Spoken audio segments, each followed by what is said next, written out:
The Galactic Council chambers shimmered with mirrored panels that reflected the gathered delegates like fragments of a broken mosaic. Holographic constellations drifted overhead, an artificial sky meant to symbolize unity, though tonight it only made the hall feel colder.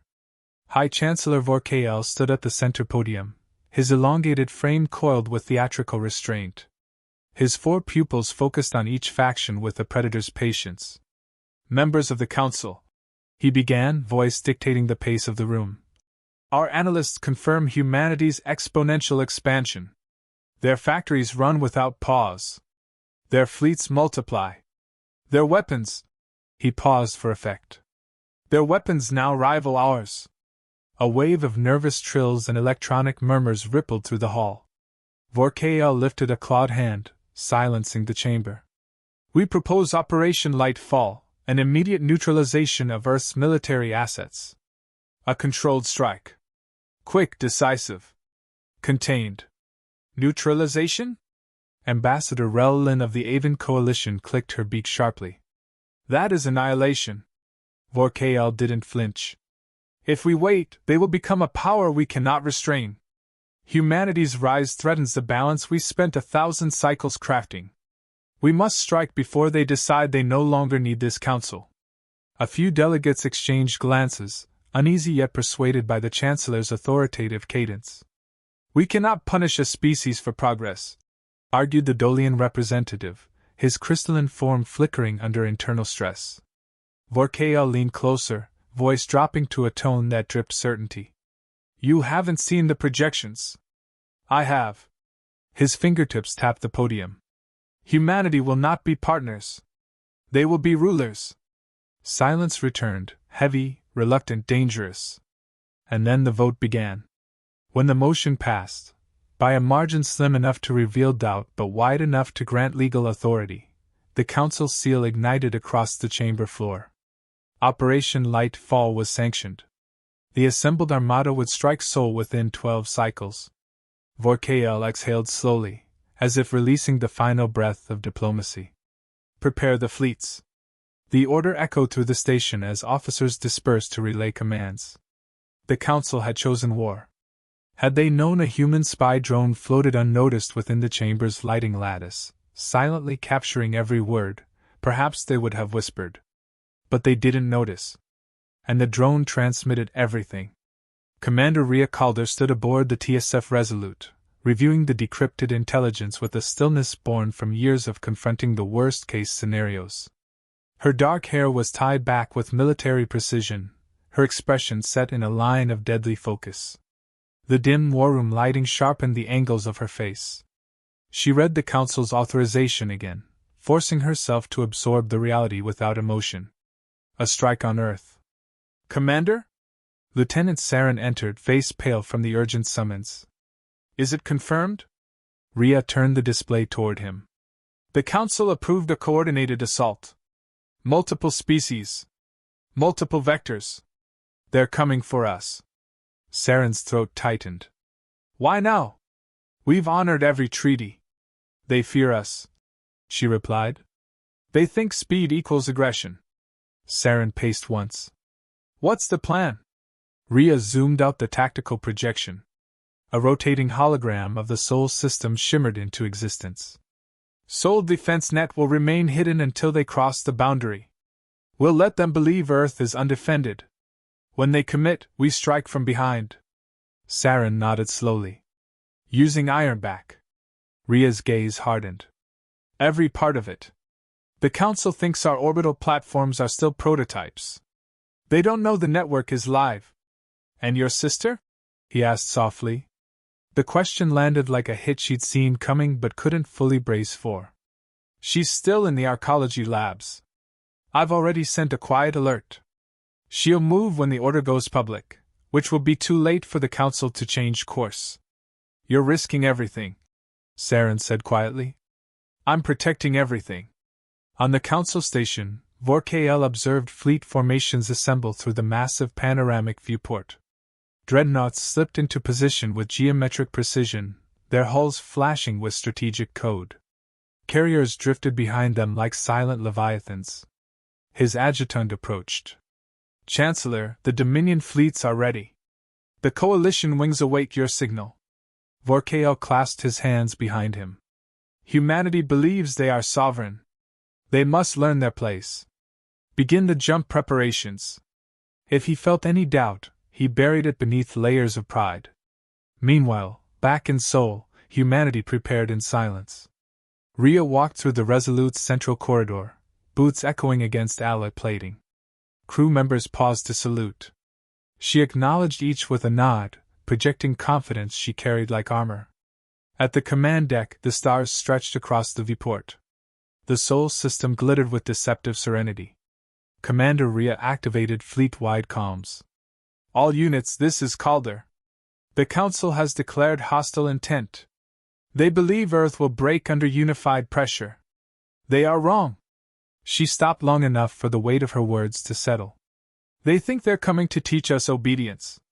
Instead, they will learn consequence. A wave of composed determination rippled across the fleet channels. Rhea continued. Maintain interference sweeps. Keep Ironback cold. No action until I give the signal. The first strike must be theirs. The final strike will be ours. 12 cycles later, a tremor of warp spacetime rippled through the darkness beyond Neptune's orbit. One by one, Council warships tore into real space, massive, gleaming, confident. The first wave alone dwarfed anything humanity had ever faced. Their scanners swept the system and found nothing. No defense grid. No waiting fleet. Earth's orbital signature appeared dormant, almost vulnerable. Exactly as Rhea intended. Aboard the Resolute, Rhea watched the enemy unfold like a metal storm. They're right on schedule, she whispered. Saren's voice carried tension. They think they caught us sleeping. Rhea raised her hand. Signal Ironback command protocol. Quietly. An encrypted pulse left the Resolute and vanished into the void. Deep within Earth's shadowed orbit, thousands of disguised defense structures stirred, massive gun platforms emerging from cloaked positions, rail arrays locking into coordinated arcs, and hidden satellites shedding their camouflage. The trap tightened. Rhea leaned forward, eyes cold with purpose. We waited for this moment. Now we make them regret stepping into Seoul. She gave the order with steady precision. Activate Ironback. In the silence of space, humanity's answer awakened. The Council had struck first. But humanity would strike back. The Council's armada advanced past Neptune like a tide of polished steel, confident in its overwhelming size. Their formation stretched across millions of kilometers, dreadnoughts leading, cruisers forming shield rings, carriers hanging behind with quiet arrogance. The strategy assumed a passive defender. It assumed humanity would hesitate. On the bridge of the TSF Resolute, dim red lights pulsed in readiness. Commander Rhea Calder stood at the central holotable, eyes locked on the incoming ships. Her voice held a calm certainty that steadied the entire deck. They're pushing straight toward the inner system, she said. No recon wings. No caution. Lieutenant Saren grimaced. They think we're hiding in fear. Rhea zoomed in on the fleet's front wedge. They think wrong. The first indication something was amiss came to the Council's advanced scouts. Their sensor officers reported minor distortions behind the fleet, tiny ripples in the void, too coordinated to be natural. But their commanders dismissed them as artifacts. Our scans remain clear, Captain Jerkos of the Velar Dominion insisted. Earth is defenseless. Press forward. He didn't realize the distortions were the awakening of Ironback, thousands of dormant satellites, disguised as orbital debris and shadowed rocks, adjusting their aim. Rhea watched the enemy wedge push deeper into the system, unaware of the threat behind them. She pressed a palm to the holotable. Ironback platforms are aligned. Confirm readiness.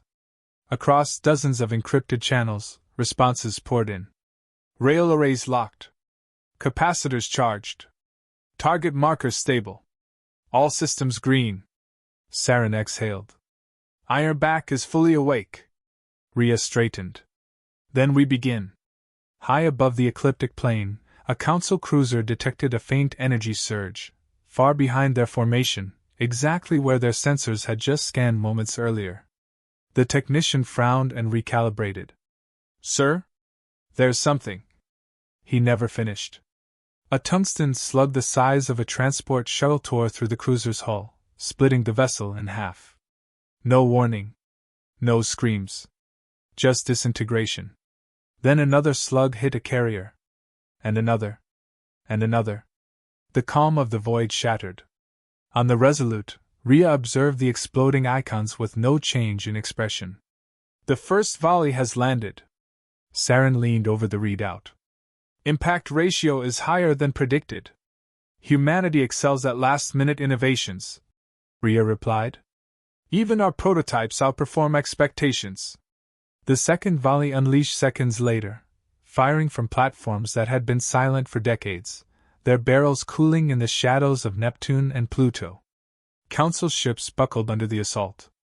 A dreadnought's forward shields collapsed, its hull tearing open like ripped fabric. Engineering decks vented into space. A supply cruiser erupted into a burning spiral of debris. The Council now understood they were not alone. They had walked into a meticulously prepared kill zone. On the Council flagship Vicaris Prime, Admiral Sarev slammed a fist against the tactical display.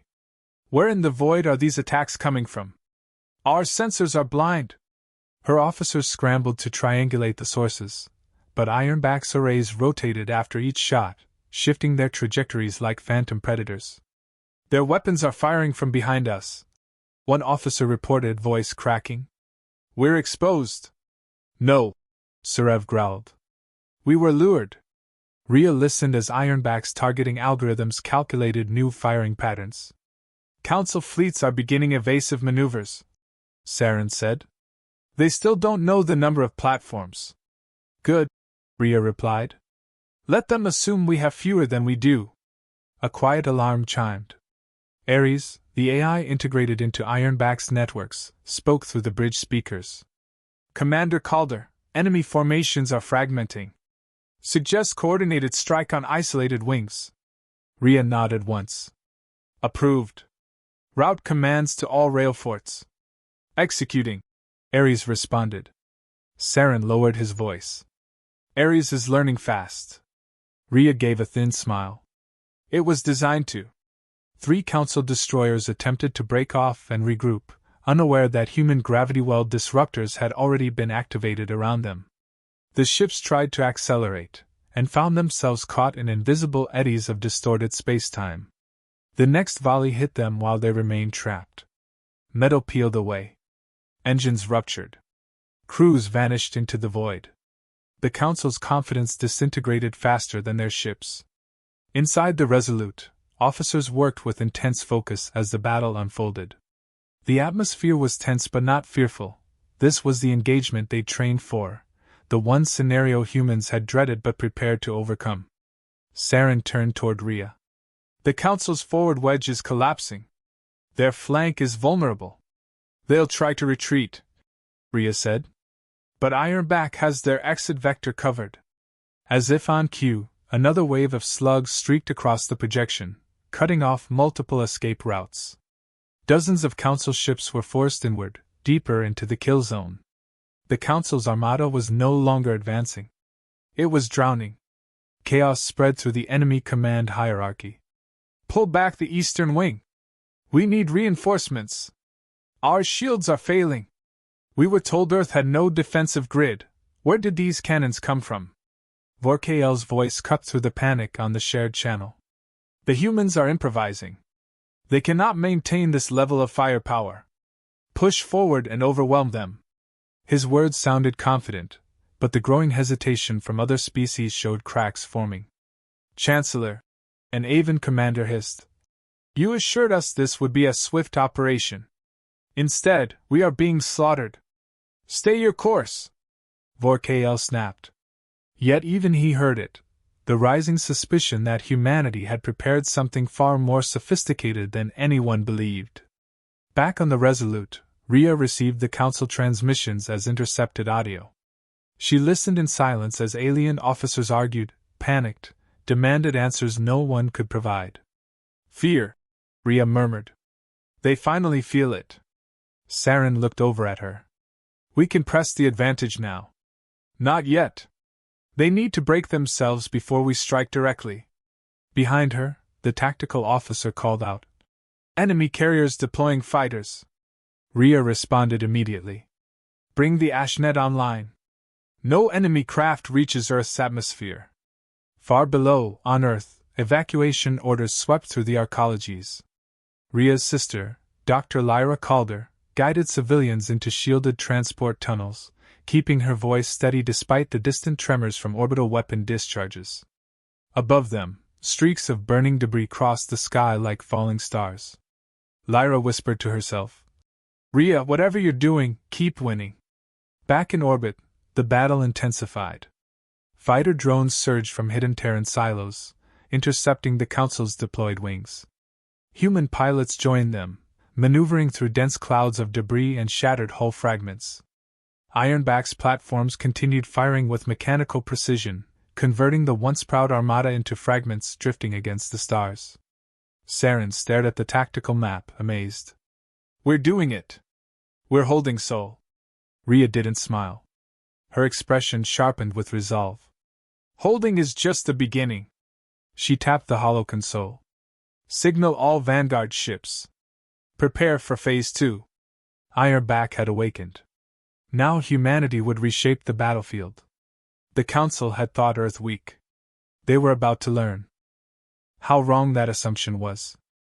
The second wave of the Council's armada tore into real space near Jupiter, tearing luminous scars through the void. Their arrival shook every gravitational sensor in Sol.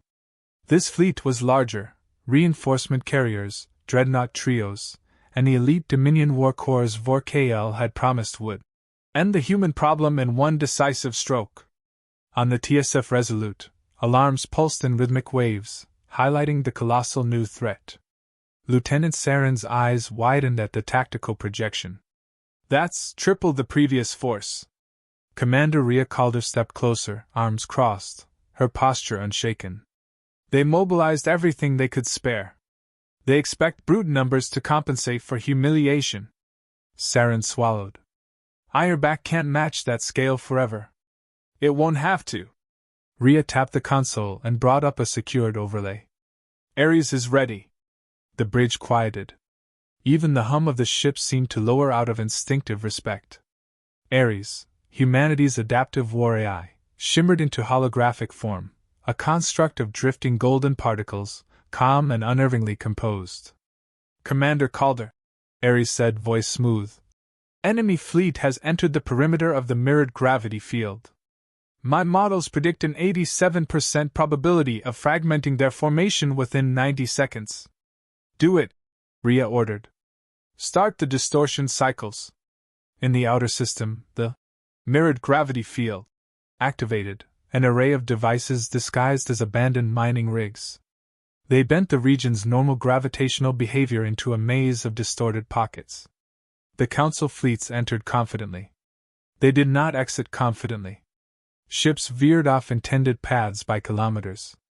A carrier drifted into the wake of a dreadnought's engines, its shields ripping under strain. Fighter wings wobbled in tight spirals, pilots fighting forces their instruments couldn't describe. Admiral Sarev snarled aboard the Vicaris Prime. What sorcery is this? Space itself is unstable. Her tactical officer stammered. Gravity flows are inverting. We can't map the distortions. Override! Push forward! But pushing forward meant plunging deeper into the trap. On the Resolute, Rhea watched the chaos unfold. Their formations are collapsing exactly as modeled.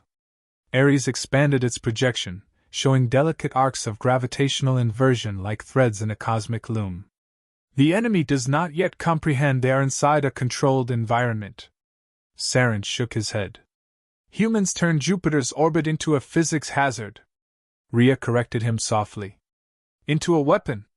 The Council attempted to regroup, but Ironback's platforms continued their barrage.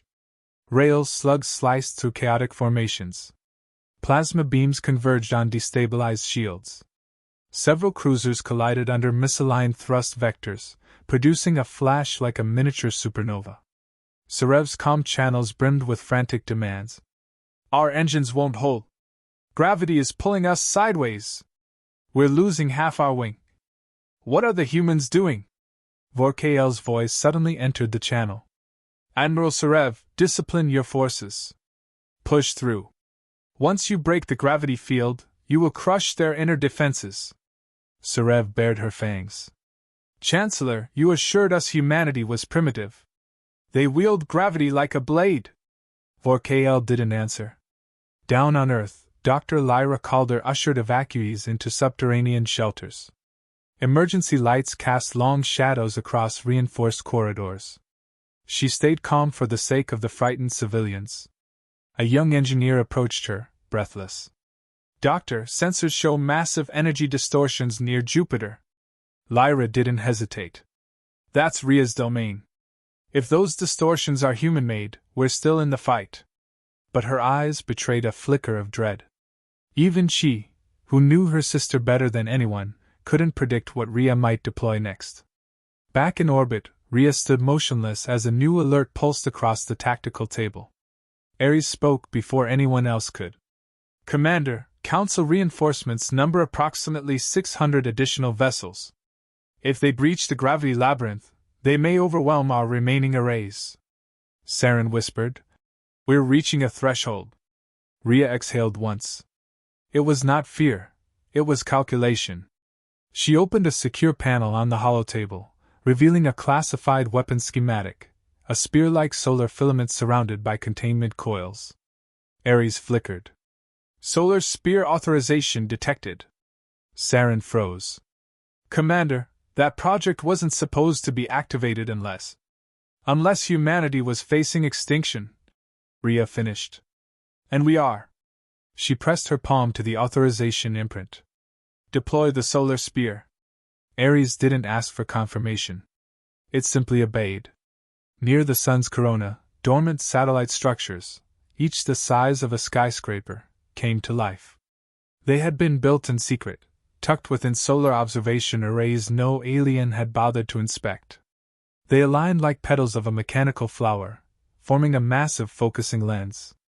Inside the containment ring, magnetic conduits extended deep into the solar plasma, drawing an immense, unstable mass of charged particles. Ares's voice rippled across the Resolute. Solar spear charging. Estimated time to full discharge, 40 seconds. The bridge crew looked toward Ria, understanding the magnitude of her decision. Weaponizing a solar eruption was beyond aggressive, it was mythic. Saren whispered. If this fails. It won't, Ria replied quietly. In the drowning council fleets, panic peaked as sensors detected an unprecedented surge of radiant energy from the sun.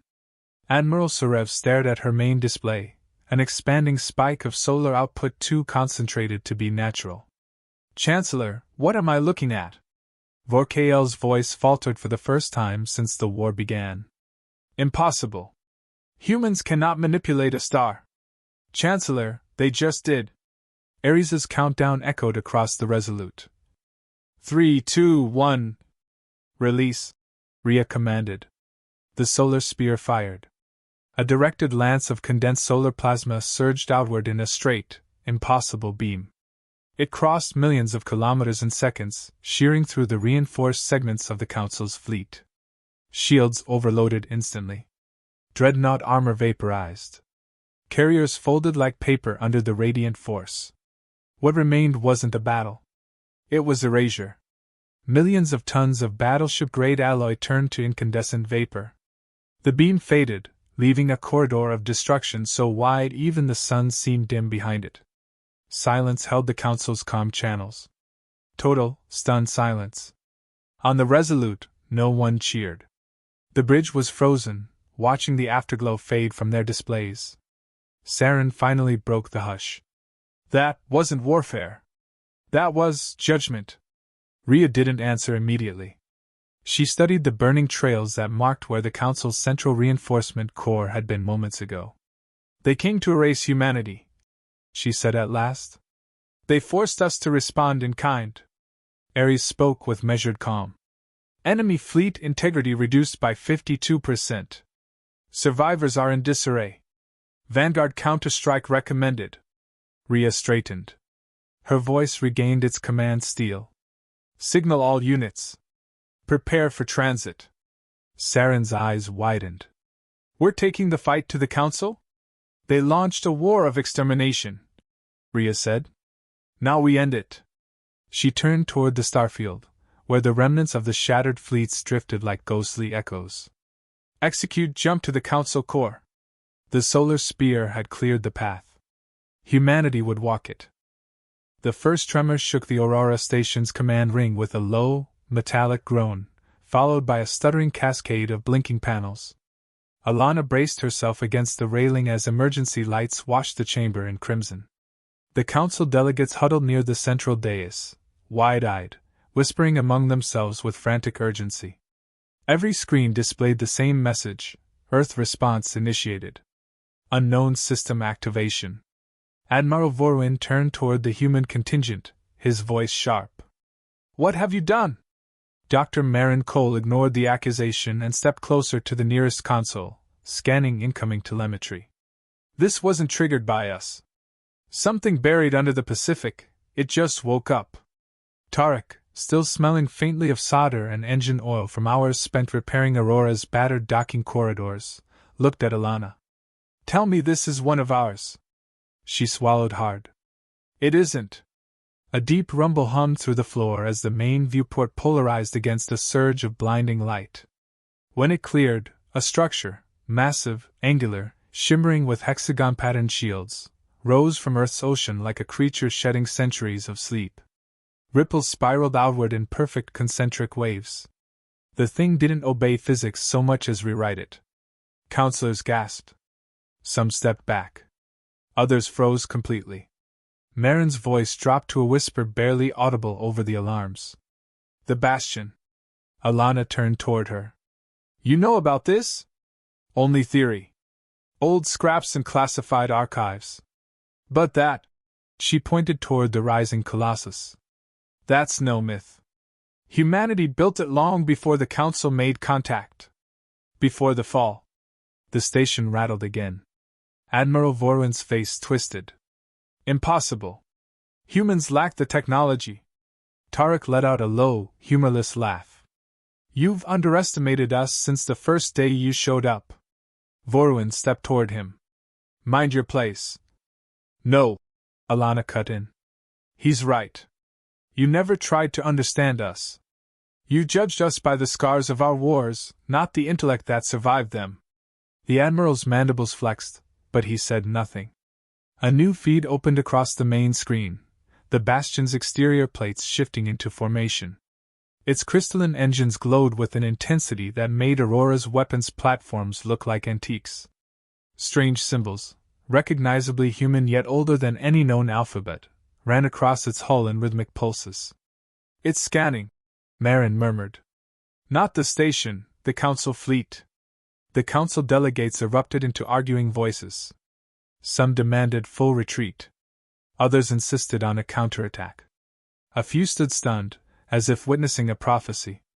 Alana steadied her breath. Put me on direct channel. Marin hesitated.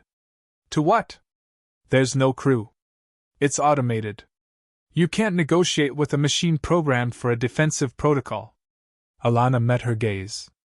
Then I'll talk to whatever holds the override. Marin looked at her for a long moment, then nodded.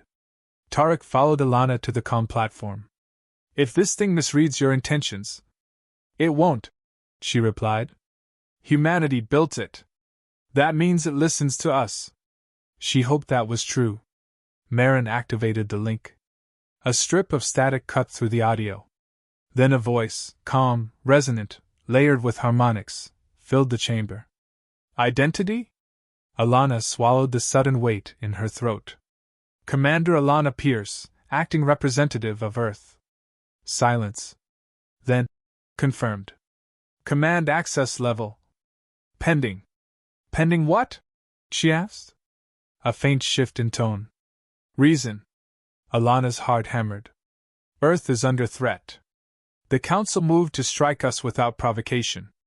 We seek to stop the attack and prevent war. The station lights flickered. The Bastion's engines flared.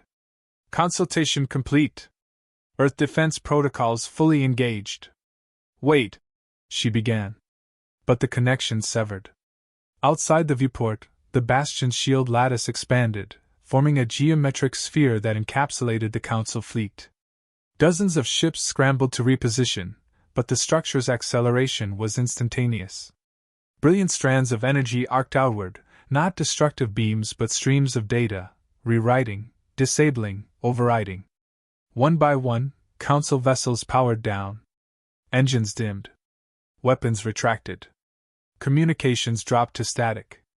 It's neutralizing them, Marin whispered. Not attacking. Just switching them off. Tarek grinned. Humanity built a cosmic shutdown switch. But Vorwin's voice rose, cold and furious. This is unacceptable. Your ancient relic is interfering with Council sovereignty. Release our fleet. You tried to obliterate an entire planet. Alana shot back. Your sovereignty ends where genocide begins. Vorwin reached for a concealed communicator, but before he could activate it, the bastion's influence extended to the station. Systems dimmed. Doors sealed. Gravity fluctuated. Marin's hands flew across the console. It's forcing a system-wide lockdown. Not hostile, just taking control. Alana looked around the chamber. Everyone stay calm. Vorwin hissed. You think this helps your case? It only proves humans are dangerous. No, she said firmly. This proves we're done being trampled. A new transmission pinged the station, this time from the Council's flagship, dark and inert outside. The Admiral's second-in-command appeared on the hologram, expression strained. Admiral Vorwin, he said. Our vessels remain unharmed but fully disabled. Whatever Earth activated, it's beyond anything we've encountered. We request immediate negotiations. Vorwin's glare flicked toward Alana. You planned this. She shook her head. I didn't even know it existed. Then you've unleashed something you can't control. Marin turned. Actually, she might be able to. The room stilled. Marin stepped beside Alana. I've been examining the activation sequence. The bastion doesn't respond to rank. It responds to function. Earth's representative isn't political, it's protective. Someone recognized by humanity as a guardian. Alana frowned. A guardian? I'm a commander, not a myth. Not anymore. Another tremor vibrated through the chamber. The bastion slowly rotated, aligning its massive array directly toward the station. For a breathless second, everyone froze. Then the calm, resonant voice returned. Commander Alana Pierce. Receive directive. The space around her shimmered. A beam of pale blue energy scanned her from head to toe. Tarek stepped forward instinctively, but she raised a hand, steady. What directive? She asked. Assume control of Planetary Defense Network. Designation, Humanity's Shield. The words sank into her like a physical weight. Marin looked stunned. It's giving you the bastion. Vorwin snarled. This is an outrage. Alana exhaled slowly, then spoke with steady resolve. I accept. The bastion's engines brightened, sending ripples of gravitational distortion through the void. Panels shifted, revealing new layers of complex architecture, part starship, part fortress, part living archive. Alana turned to the Council delegates. This ends now. You will withdraw. You will cease any aggression toward Earth. And you will enter diplomatic talks under neutral oversight. Vorwin opened his mouth to protest, but the station lights flickered as the bastion projected a warning pulse across the fleet. The message was unambiguous. The delegates conferred in hushed voices. Finally, the eldest among them stepped forward. We agree. Alana nodded once. Good. Tarek let out a breath he'd been holding. So, what now? She looked toward the bastion, its form casting a shimmering reflection across the viewport. Now, she said, humanity steps into the galaxy on its own terms. The bastion drifted into formation beside Earth, a silent sentinel awakening after ages of slumber, waiting for the moment humanity would finally reclaim its place. That moment had come.